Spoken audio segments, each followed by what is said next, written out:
firstly, thank you everyone for turning up. Today we're going to talk about magic and mental health.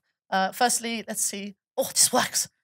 Firstly, who am I? Hello, I'm Saham Hardy. I am a doctoral researcher on video games and well-being and coping at the University of York. So I feel like I have some expertise in this field. Outside of that, my passion is Eternal Formats, Vintage, Legacy, Pauper, Cube, Commander, because those formats are awesome. I have a channel called Legacy Gambit where we make accessible, fun content for the Eternal Formats. I also am a rep and organizer for the European Legacy Masters and a Safe in Our World ambassador, who are a mental health charity trying to destigmatize mental health in video games. So I feel like I have a bit of knowledge in this field. But it's obviously not me. I have some amazing panelists. So folks, introduce yourselves, who you are, why we're here, and then we'll get this show on the road. I'm excited. Yeah, my name is Andreas. I'm known as Eco Baronin on the internet. And yeah, I've played competitive Magic with, that's kind of I'm representing the competitive side of Magic here. So it's a lot about how to handle wins, losses, set goals for yourself while, maintaining a good balance and a good mindset. So I hope to talk a little bit about that today. Yep, so I'm Emma Partlow. I am the TCG player content editor for Magic the Gathering. I have been in Magic content in a written form for about 5 years now. And I'm looking to talk about, content burnout, how the second you start doing content for Magic, at what point does that become a job instead of a hobby, and having that tension. So we'll have a good conversation about that. And my name is Daniel Kane. I am a Dutch Magic the Gathering Commander content creator, and also I have been a mental health advocate in the music industry for the last 12 years. And I will also talk about that very little zone where your hobby becomes a sort of your job and how to remain being positive about the thing you're doing. Folks, be positive. That is the message of today. So let's get this show off the road. Folks, as a panel, should I do slide, please? I should do slide, please. Sorry, I've got slides up. The panel have slides up, so we're just going to try and sync up. So as a panel, can we define what mental health and well-being is? Just as like a one sentence from the panel, can we define what that means? Great question. So for me, it's all about the balance.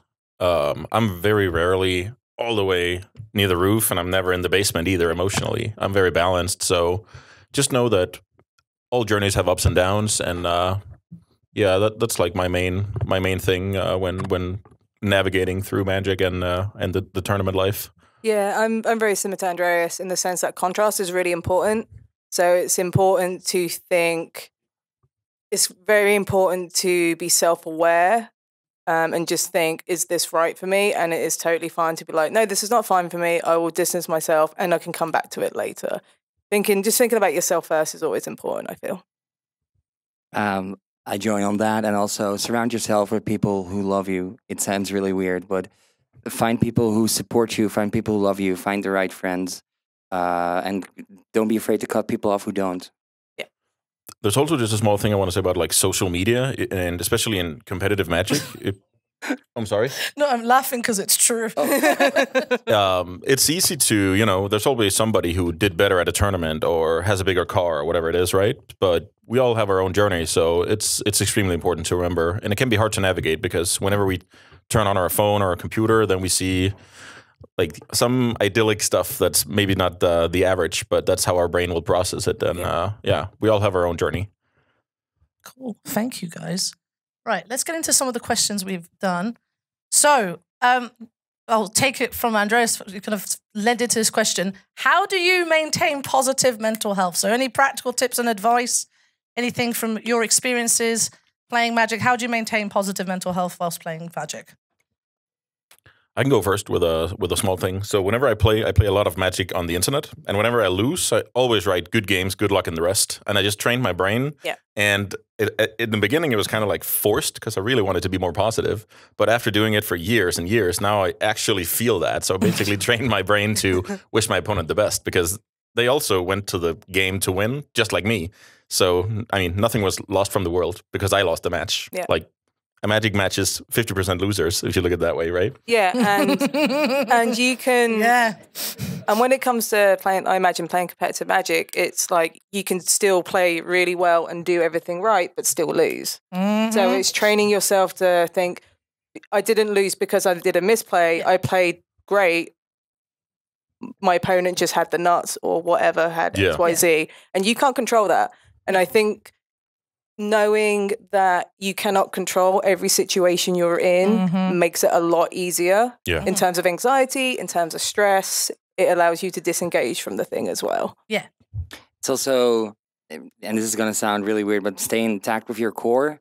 Know that what you bring into a room, especially with competitive Magic, that you ooze that out of your pores as well. So come in positive. I know it's competitive Magic, but you're also playing the game you love. And I know you want to win, but also try to enjoy the fact that you're playing the game that you love so much, even if it's competitive. Yeah. You're doing this for sort of a living. So enjoy it. I think as well, it also reflects onto the casual side. If you're playing Commander with your friends, or you're playing a cube draft, or just jamming Magic, casual Magic at the kitchen table, like you chose to do that Yeah. because Yeah. Magic is awesome, and you can do anything else. Cook, you can go outside, you can touch grass. You're not obligated to play Magic. You No. have a decision to stop. Exactly.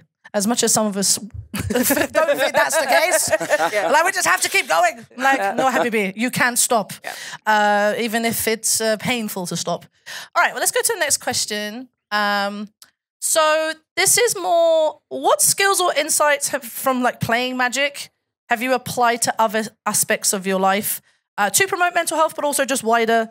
Like, I feel like for me personally, I have got better at evaluating things and kind of looking at it a little bit more holistically, and not just kind of like getting sucked up into the moment going, oh, I lost and the world's coming to an end. It's like, no, you can actually have a bit of more of a holistic overview. Yep. Coaching has helped with that, but I think for me, it helped me be a lot more social, yes. like a lot more confident in talking to people.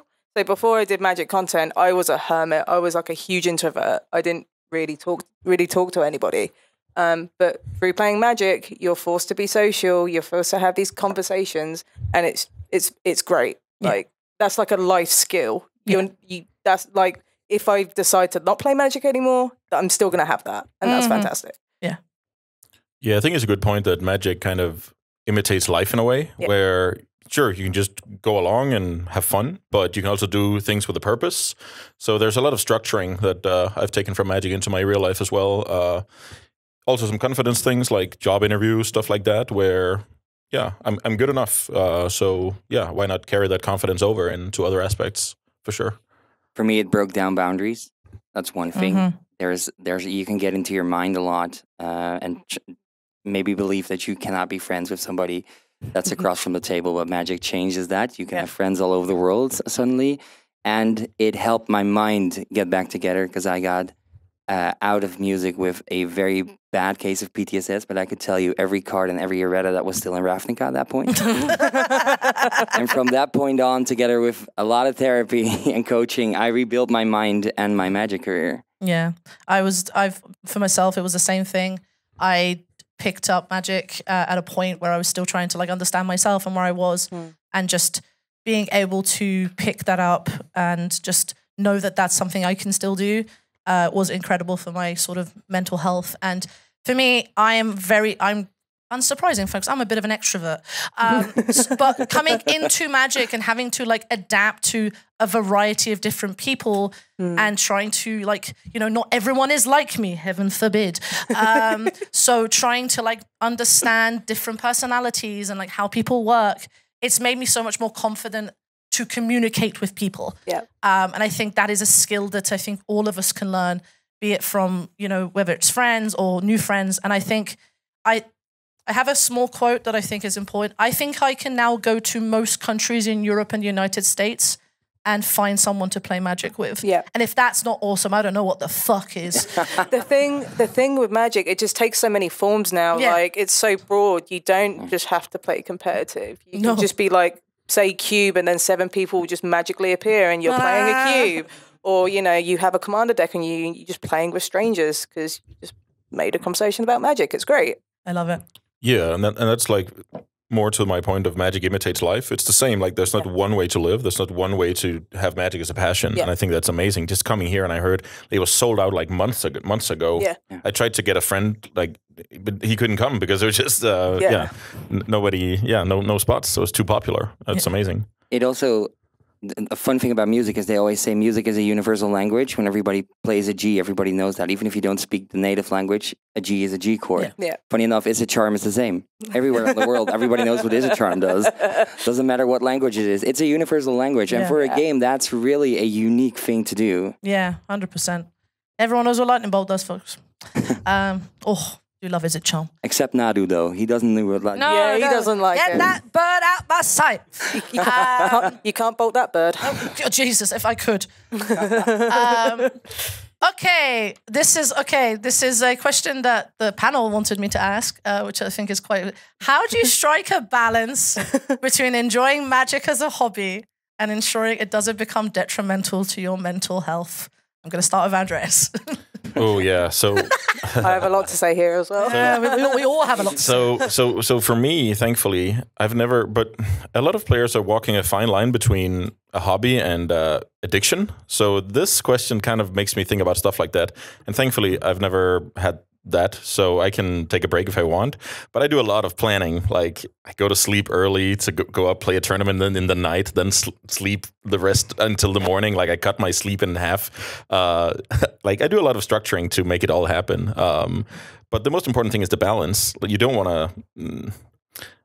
Not take care of the real important stuff. Magic is supposed to fit into your life. It's not the other way around. Yeah. So there's a lot of planning, but you can do it if you love the game enough, I would say. Yeah, it's an interesting one for me because Magic's now my full-time job, as in it pays my rent and my bills and my living. So striking a balance it's been challenging for me because I also work from home. So having Magic at home at work, but also you have the Magic at home of playing. Yeah. So segregating that is really challenging. Sometimes, I'll be honest, I don't feel like playing Magic because I've looked at Magic cards for 40 hours this week and I don't want to see another ineligible secret lair card that I'm trying to figure out what it is. I literally want to do something else. And that is totally fine to do that, right? Yeah. It's not like, I remember there was a time where I had like a really stressful week. It was like a release week or something like that. And I went to FNM because I wanted to see some friends who also play Magic. Rocked up with Modern Tron because I'm a Tron gamer. And the second I sat down and opened my hand, I was like, cool, this looks like work to me. This is not fun. Yeah. So it's just like, that was the point where I was like, yep, I just need to take a break, just do something else for a bit. And that is fine. As I said, contrast is really important. So having a different hobby is absolutely fine. Yeah. Have other hobbies, folks.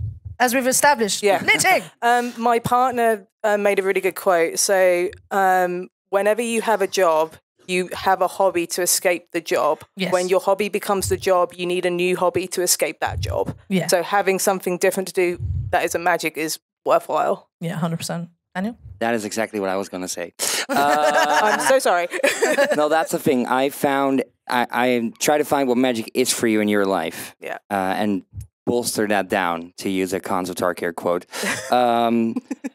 If I had a very stressful week, and I have an example of 2 weeks ago, I had a very stressful week. I had a lot to do. I was in the train to my wife, and I was really stressed.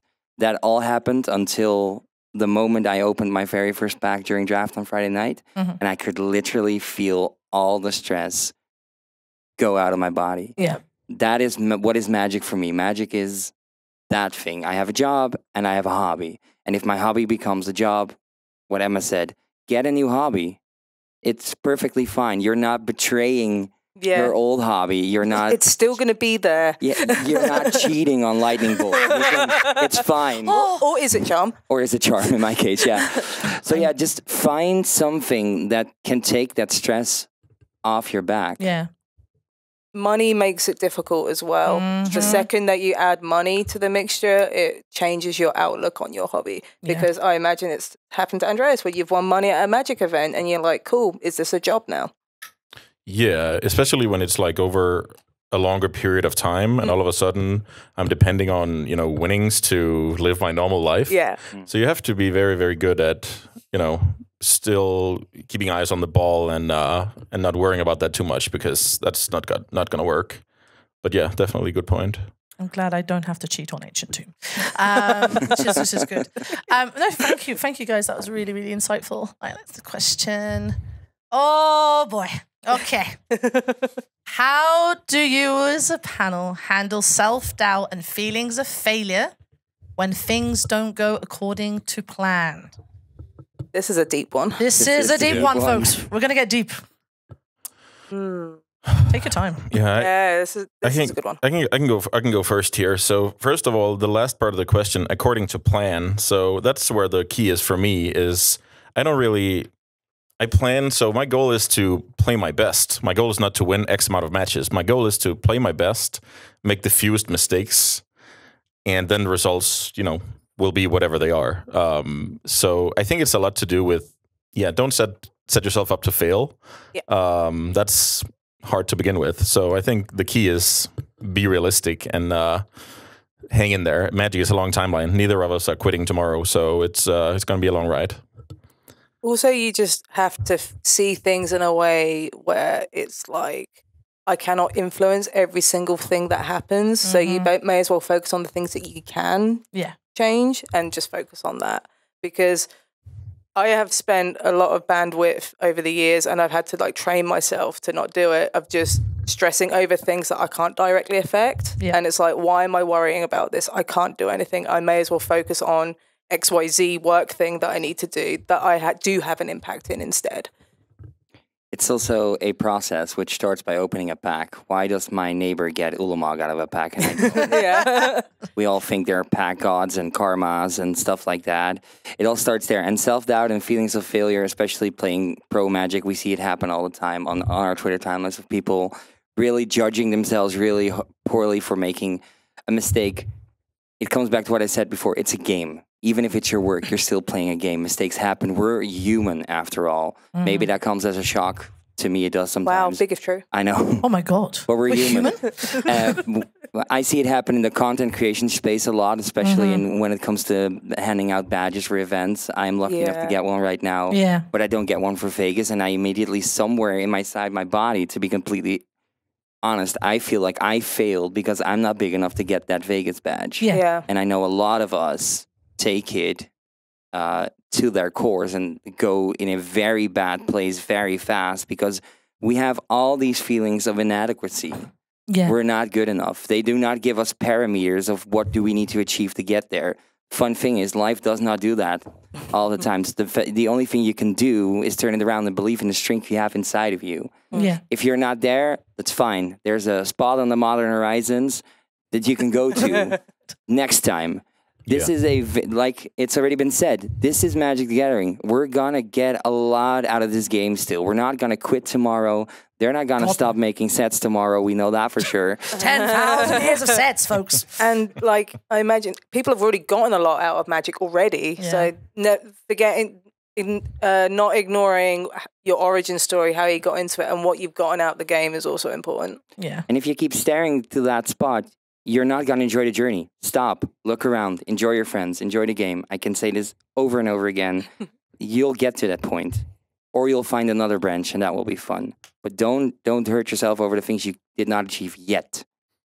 Yeah. Yeah, that's a good point. I also think a lot of the thresholds that has been in competitive Magic, like Bronze Pro, Silver Pro, Gold Pro, or playing on a ladder and a stupid number comes on your screen, like all of that stuff can affect people negatively if you're not balanced, I would say, because that's just meant for, random motivation, but it can also do the opposite if you're not careful. So the problem is, I'm going to bring up the capitalism thing because that's a big part of it. Capitalism. The problem is we've been trained to associate things by material gain and numbers, which is what capitalism's really good at doing. That's by design, right?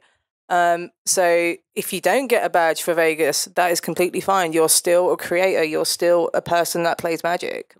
You don't need that badge to prove that you're someone in the space. No. I think something to keep in mind. Yeah, 100%. So I think as well, because I share the same sentiment as everyone on the panel, and as someone who is studying video games and well-being as a discipline, for want of a better phrase, you see addiction happening. I see players, I just a small brag.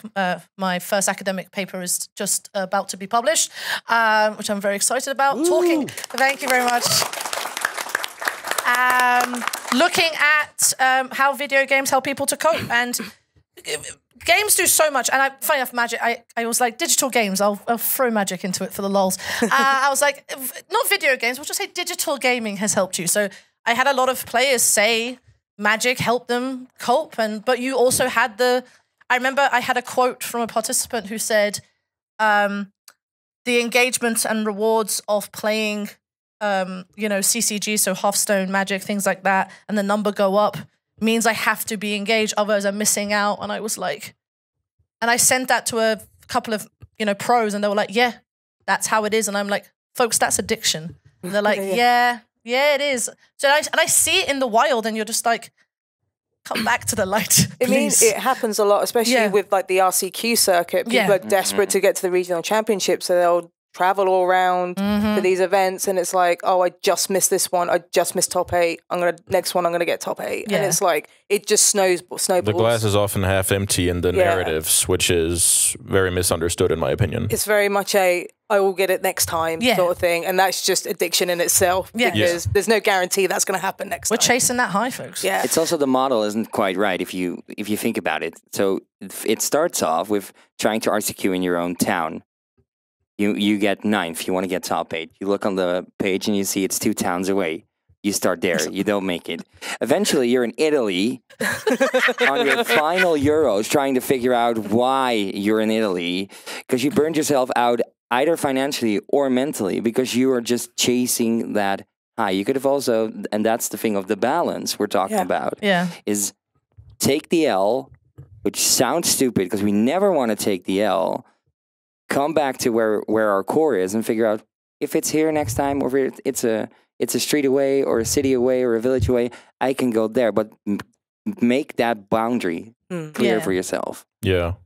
I can relate to that. I just remembered back I was about to say, Andreas definitely was that. Before COVID, I played like 10 GPs a year. And then I remember being at GP Vegas 2017 and I qualified for day 2.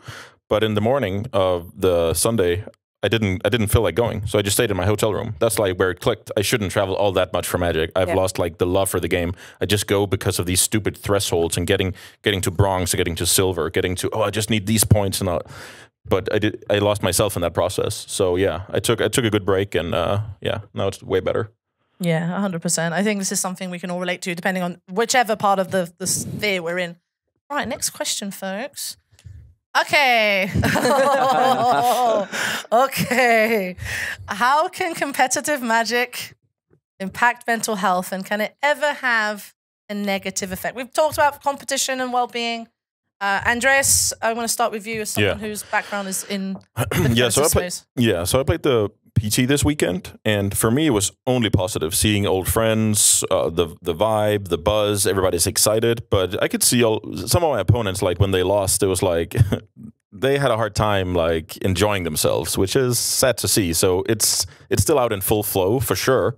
But thankfully it's only positive for me. Like the competition like fuels, it makes me a better dad, a better husband. Yeah. So for me it's like it's positive, but I see the negative side of it for sure.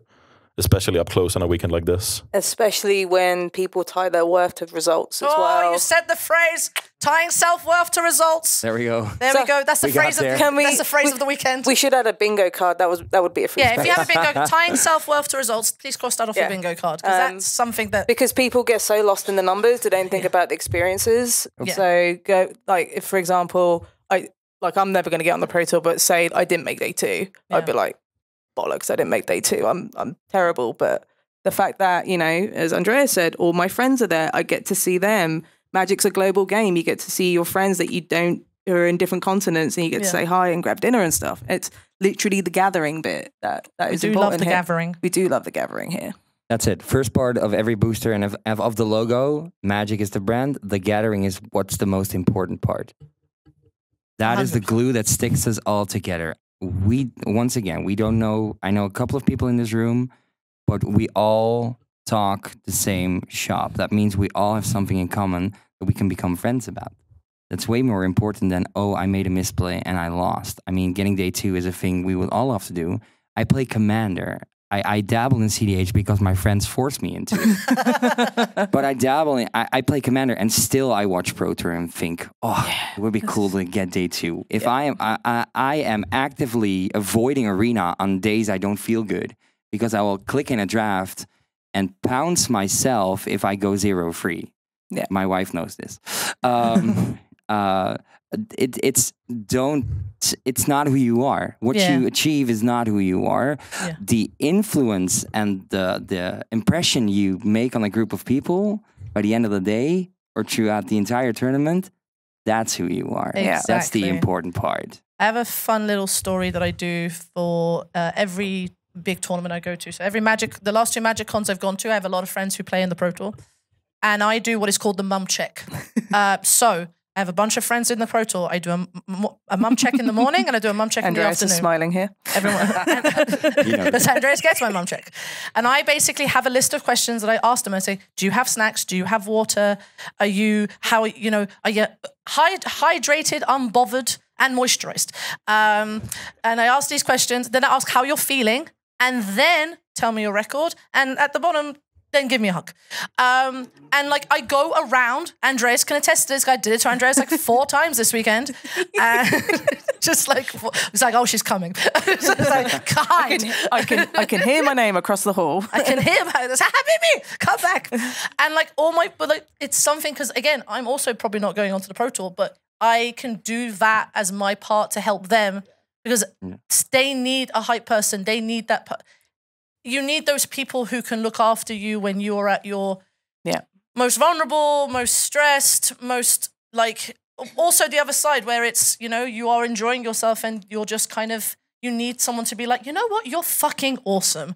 I literally had a friend just now who has unfortunately fallen off the Pro Tour. He is licking his wounds. And I literally said to him, you know what, you are fucking awesome. And he was like, am I? I'm like, yes. Yes, you are.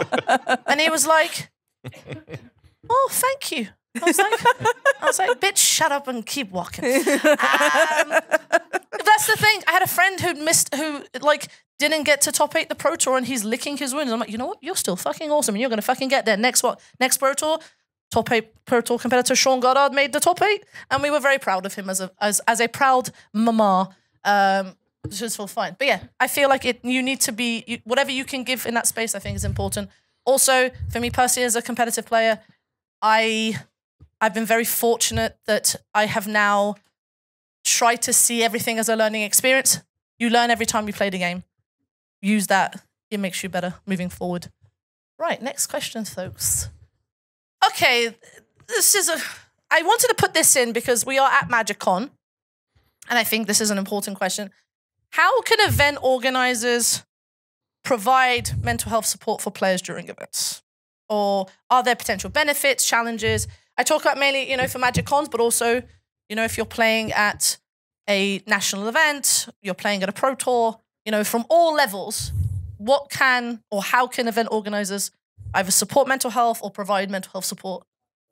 This is a really good question. I need to think about it. But one thing I will say, something I've noticed with Magic Cons over the last few years is that there's the introduction of quiet rooms. Yes. As somebody that gets a sensory overload once in a while, if there's like a certain sound threshold, it just cuts through me and it's like, I need to get out. Yeah. Having these quiet rooms is great because it just allows me to decompress for 20 minutes and it's like, cool, I'm ready to go back into the bustle. Yeah. That's a really cool thing that they've introduced. I think that a big part of these things as well is it's an ideal world, but people who are persons of trust, where you can get that mom moment with, which we all need that at one point. And we have friends that can do that, thankfully, but also just what if you are that guy that traveled all alone and you don't have anybody? Yeah. And you need that moment to cheer you up. What if you are the only one on your team that is here? Or what, like having a person of trust you can talk to that is, or just like a space where you can do that, just so you can ease down, let it all slide off and get back in again. Yeah, so I have a small thing from yesterday on the player Discord. Players got their notion whether they were qualified for the World Championship or not from Scott Larrabee from Wizards, and he ended the message with, go get some sleep. And that's just a tiny thing, but it just shows that it's also on his mind that he wants the players to feel great. Yeah. Like he could just be all about business. Oh yeah, see you in Vegas, this and that. But it was, yeah, now go get some sleep. Like that was just a small thing, but it really resonated with me. Yeah, I saw Nicole Tipple's message at 11:46, and I was like, "No, Nicole, go to sleep." I mean, you know, she's been absolutely awesome. I feel also that like the quiet room thing is there. I think there is also having the event, like event organizers are doing a lot, and I think that be responsive to that. Like if you're going to an event, like I've been to Command Fest in the United Kingdom, and Axion now, who are an incredible tournament organizer, they do a lot to make sure that people feel welcome. And like I think that is a testament. So if you are that person that can do that, amazing. I always say that like you can always come and say hello to me if you'll hear me first, but no for worse. But I think there's definitely challenges to it though. I can understand that some people aren't comfortable with that, and that is okay. Like you can also just be like, hey, just need a minute. I've had that at competitive events. Someone said to me, it's like, hey, you're a bit loud. Can you just turn it down? I was like, yeah, of course. And like just be open and responsive, and like that's kind of important, things like that. I think in this case, it's also when you organize a tournament, don't see people as either customers or don't see them as guests, but you are hosting a gathering. You are hosting the most important part of this game to make sure people feel safe, feel welcomed, and do not get shouted out by security, that there's no back check or something like that. Make sure everybody during your event knows what they're dealing with. Yeah, 100%. The thing around the feeling of being welcome, I feel like it has definitely got better over the last few years. I feel like a bunch of Magic Cons have helped with that. Command Fests have helped with that. And I think even in the competitive space, it's got a lot better. I remember playing competitive Magic early on, and you'd walk in and I'm the only woman. I'm like, oh, Jesus Christ. I'm the only woman here. I'm the only woman of color here. Oh, Jesus Christ. And then you have boys going, oh, did your boyfriend make that deck for you? I'm like, excuse me, what did you say to me? Yeah. Exactly. That is my exact reaction. Now if that still happens to this day, folks. That will happen. Unfortunately, there is still elements of that mentality out there, but I feel, I don't know about the panel, I feel like that vibe has slowly... It's a good evolution, but also every time I hear stuff like that, I call it out. I know you do. I know you do. As you should. As you should. It's, and then, it's just one tiny bit, but that's like my way to help it a little bit. But yeah, it's terrible to hear that it still exists. Yeah. Yeah, it's wild. Back in the Grand Prix era of Magic, which feels like a different timeline now. 10,000 years ago. 10,000 years ago.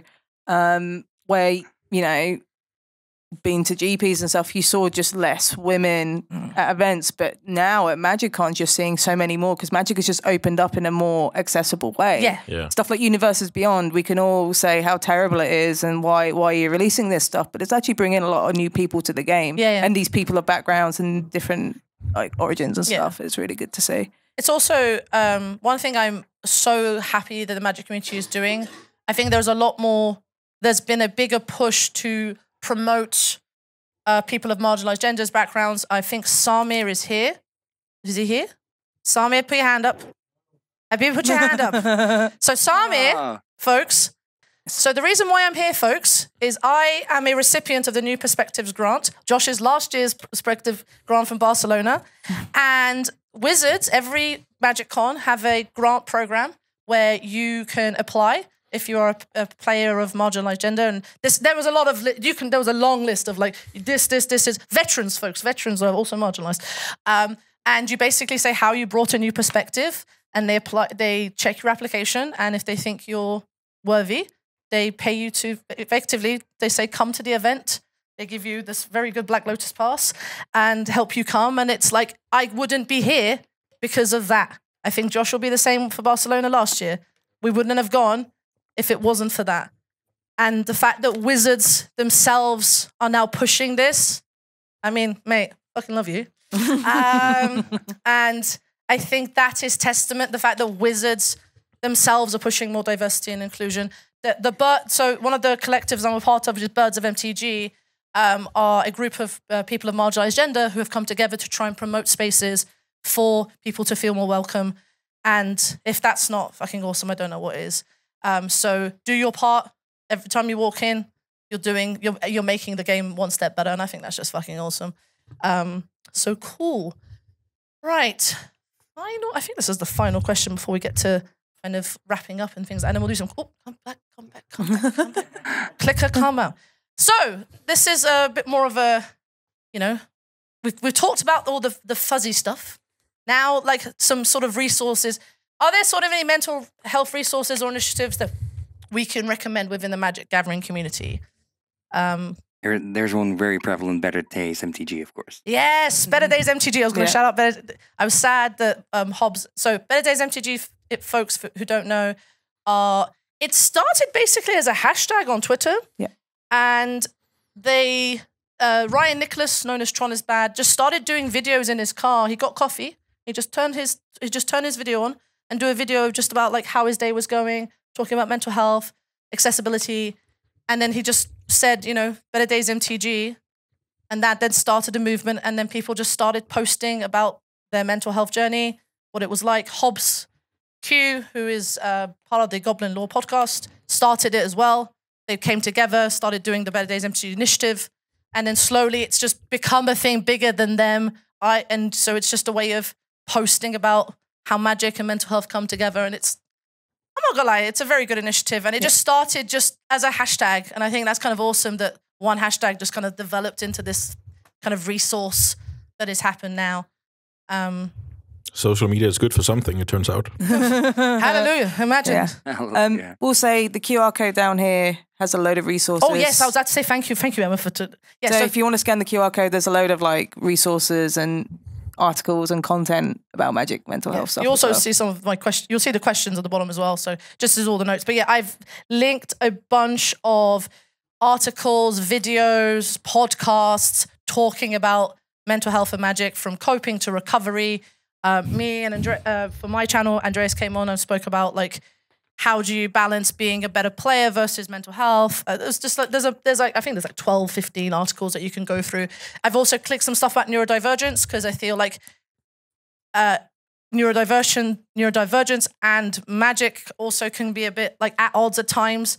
And how do you balance that? Because as someone who has the tendency to like juggle 12 things, I'm also like, okay, I need to stop. And I think that's also important. So yeah, there's a bunch of articles there, initiatives. Anything else from the panel in terms of just like resources or initiatives that you have done or things that you've used in the past? This feels a lot like promoting, which I do not want to do, but we started making a podcast about keywords that has nothing to do with Magic the Gathering, but everything to do with achieving things. How do you feel mentally? Yeah. What's going on in your life? How did you achieve that? We recently did one with the Jund Fund, which was called Annihilator, which all scares us when we see that on the battlefield. Oh, God. But it's basically about how do you achieve goals? How do you keep it good to yourself? Like the talk we had right now, and that's called the Real Zero Conversation, which is, of course, equipped through Commander, because I think life deserves a real zero conversation. Yeah. Oh, yeah. 9 out of 10 times. So we do that. And there's a plethora of podcasts that I share on Twitter and on Instagram, where you can just find a lot of insight on mental health and magic, but also mental health and music. You can check out other hobbies and how professional players in Call of Duty or in World of Warcraft or in Hearthstone, like we already named, and even in Warhammer, are channeling and handling these sorts of objects. You don't have to stay with magic. You can take anything out of the cloud. Yeah. Emma? No, I've not got much. I remember writing an article about 3 years ago that talked about mental health and content creation in particular, and how it's easy to get lost in the grind TM when it comes to content and getting money for it. So I'll add it to these notes, but it basically talks stuff about like writer's block, FOMO, how you should probably ignore numbers and just do the thing you enjoy doing. Because something we don't talk about in content is you start doing content because you enjoy doing it. So why stop doing the thing that you enjoy for the chase of imaginary numbers, and stuff like that. So, Andreas? No, I just want to say it was a good point that you could look at other like hobbies and apply that to magic, because it's pretty similar at the end of the day. I would say a lot of that stuff will translate very well to magic. 100%. Right. I think we've got one final question, then we'll do Q&A. So let's do the kind of wrapping it all up. If the audience could remember one thing from this panel, what would you want it to be? I'll start with Daniel. You're all welcome in here. You cannot fail in my eyes. You can't. Try. Yoda once said it. Try. Just try. You don't think about failing. Get up, try again, and know that you're safe here with all of us. And make sure you also maintain safety for the rest of the people around you. Emma? So mine would be remember why you got into Magic, and remember why you enjoy playing Magic and experience Magic, whatever that is, whether it's collecting like all the art cards, or you just want to play Commander, or you want to do something else. It's really easy to get lost in the weeds about doing everything, and that can become very unfun very quickly. So just reminding your origin story, basically, what gave you that spark to get into Magic, and just keep it. I know that's really cheesy, but that's like the best way to describe it. We are all planeswalkers. Yeah, we are all planeswalkers. We're all planeswalkers on a mountain, flinging spells at one another. Just don't forget the emotion you felt when you first started. Oh, Nyx Fleece Ram. Bigger Destiny. Oh, hold me. Sorry, Andres. Yeah, those are good points for sure. For me, it's Sorry, like Habibi. I love you so much. For me, it's like try and ignore all the noise and what everybody else is doing and find your own path. It's fine to get, inspiration, but don't copy other people's homework. Find your own journey. You're not doing anything if you're watching other people. If you would spend all the time, and we say this to starting bands in this country as well, if you would spend half of the time you're looking at other people's content and judging them for what they do and applying that on yourself into your own content, you would have been way more ahead, because you're losing energy, mindset, and space in your head being negative about somebody else, but you could have used that for yourself. I think for me, it's the people you meet along the way. The planeswalkers you meet along the way. All the planeswalkers. No, it's serious, because like for me, I promise I won't cry. It is the people. Like, I've made so many good friends. Like, heck, me and my husband got in together, and we've both love it, and we've both taken different paths. But I've met my best person at my wedding. I met through Magic. Like, all the people I've met across the globe. It's so fun. This going to Magic Cons here, and you meet people from all walks of life. That to me is just warms my soul. Every time I come to any event, I walk out with just so much more love than I left, when I came in. And if that's not Magic the Gathering, I don't know what is, folks. And just say hi. Just say hello to people. You'd be surprised. Daniel said it best. We all have a common language. That's one thing I love about Magic Cons, and everyone's like, oh, it's really scary and intimidating. And it's like, you're literally in a room with everyone that has the same interest as you. So true. How cool is that? It's fucking awesome. Yeah.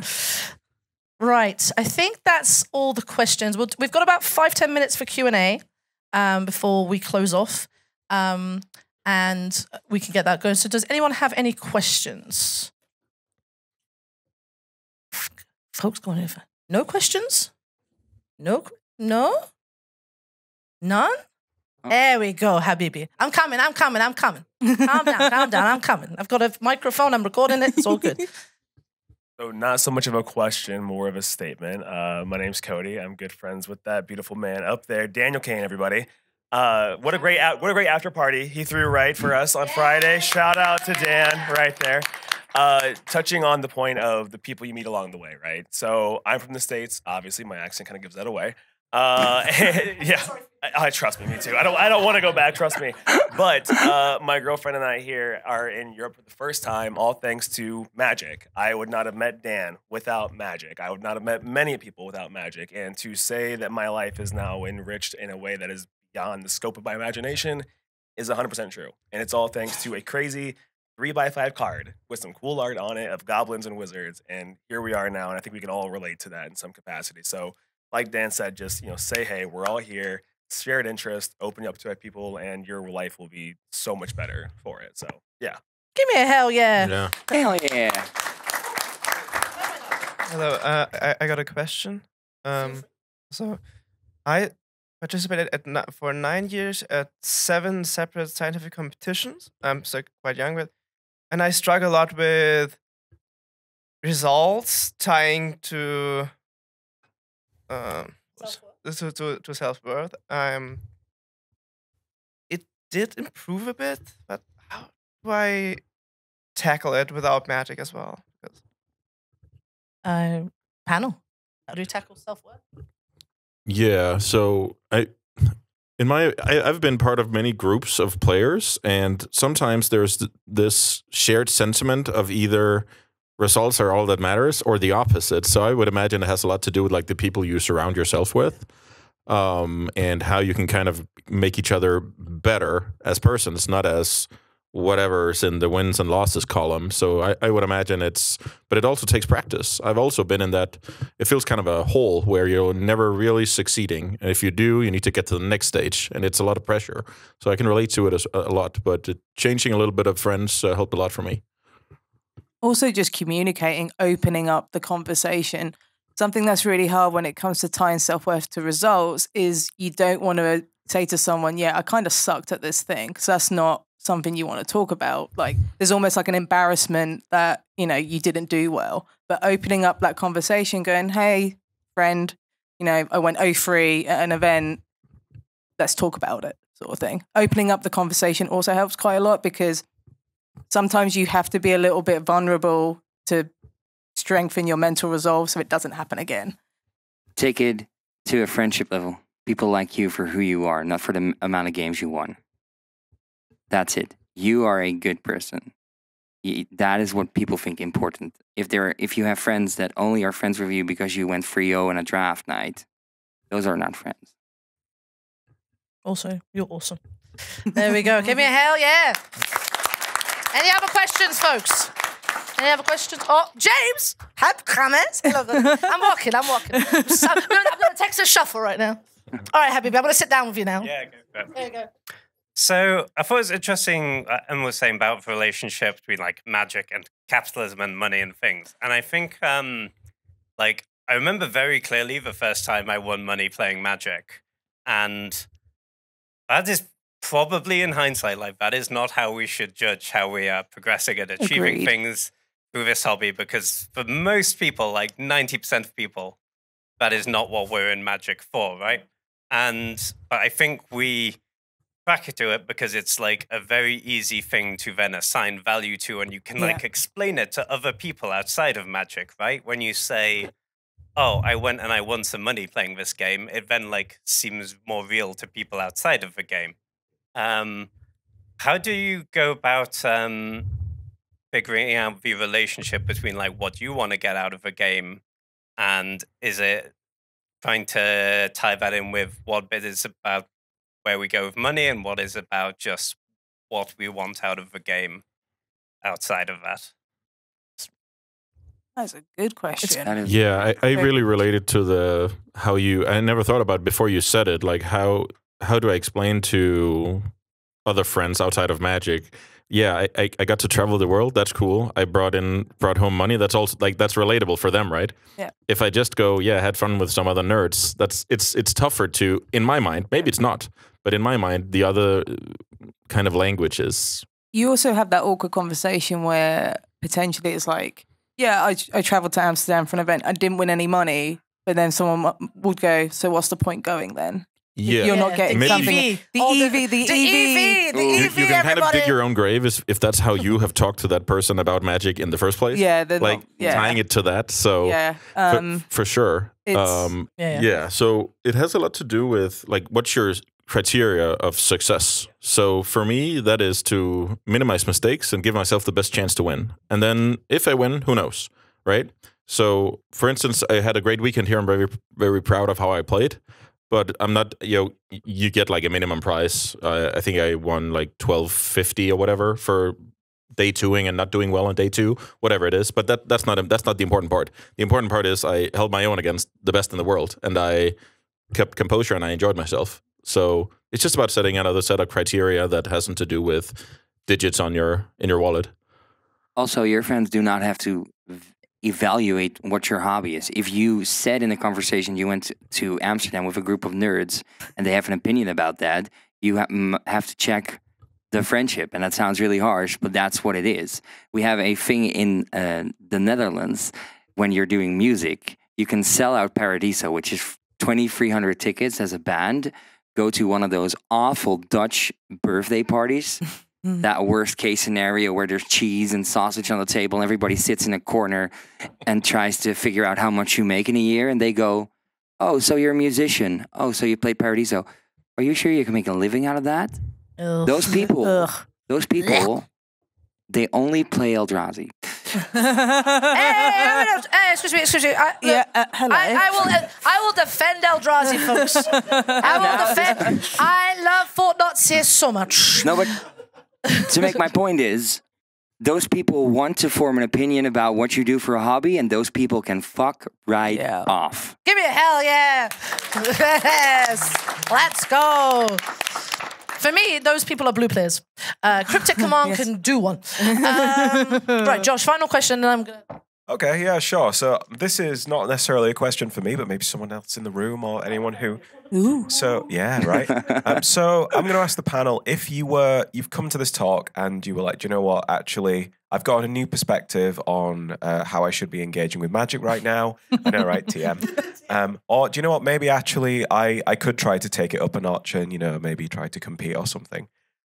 If you were like, going to do that and you had a rule, like what's something like maybe a tenant you would be like, if you are going to go about Magic, if you are going to go about competitive Magic, how do you make sure you're doing it the right way? What do you keep like at the core of the experience, at the core of that growth that you're going to or that journey you're going to go on?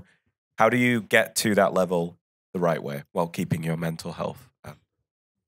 I'll start with Andreas first. Yeah, that's a very good one. So it depends on where you want to go and how much resources you have at your disposal. That could be time, that could be money, that could be brain power, whatever. So what kind of job are you working? What's your family commitments? What do you do for like sports or whatever? And then we try and fit Magic into that. And then it's long term. That's like the most important thing. Like, so it has to fit into, like, there's a different plan for everyone. Everybody has different goals. Everybody has different life circumstances. So there will be one specific formula for you. And it's true for every person. So I would be very interested in like all the details to make it well-rounded. And jumping on that is also you need to evaluate how much time you can give without sacrificing time, like losing time on other stuff. So you don't want to be spending all your time grinding Magic Online leagues or whatever, but not spending time with your friends and family, or, you become so obsessed or addicted or whatever that your work performance starts to struggle.